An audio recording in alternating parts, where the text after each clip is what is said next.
looking at Howard in his on-air persona, like you say, everybody feels like they knew him and everybody on the show, frankly.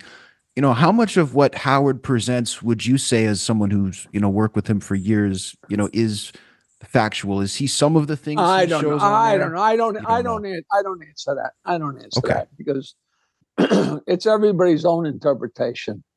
You know. Interesting. People says Howard's an asshole, and I'd say, yeah, but not for any reasons that are apparent to you. Right. He's doing a show.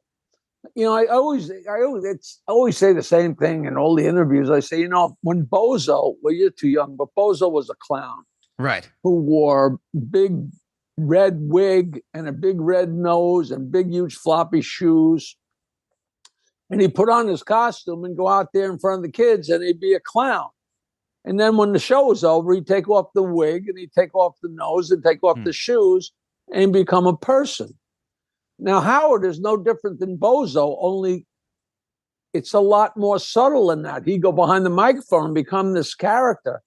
But there was no wig and shoes and nose to take off. And then all of a sudden, he's out of character. He's a different guy. So how different is that person? It's actually like night and day, but it's so subtle because it's just a person sitting at a mic. It's pretty interesting. I think the whole thing's pretty interesting. It is. And I mean that must have applied to all of you to a certain extent, I would imagine. Oh yeah, but you wouldn't know us that well. All we were was what Howard described us to be. When I met my partner that I wound up having a radio show with, and the guy, I have a documentary out. We were members of the Friars Club, and he was a huge Stern fan. And right at the end of the 1990s, one night I walked into the Friars Club, and he had just joined the club. And he came up and he said, "Oh man, I'm such a big fan. So nice to meet you." And we started talking. And 5 minutes after we were talking, he goes, "Jesus Christ," he said, "you're not the guy from the show. You're nowhere near that guy on the show." I said, "Yeah, I am what Howard portrays me to be."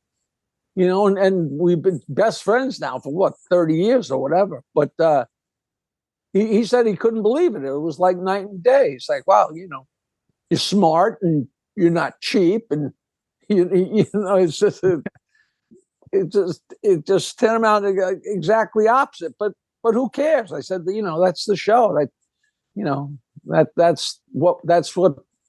That's how you play. I just went with whatever. It's fine with me. Sure. I was a resident drunk and pothead, and God, if I drank half as much as he described, I'd have been dead in 1999.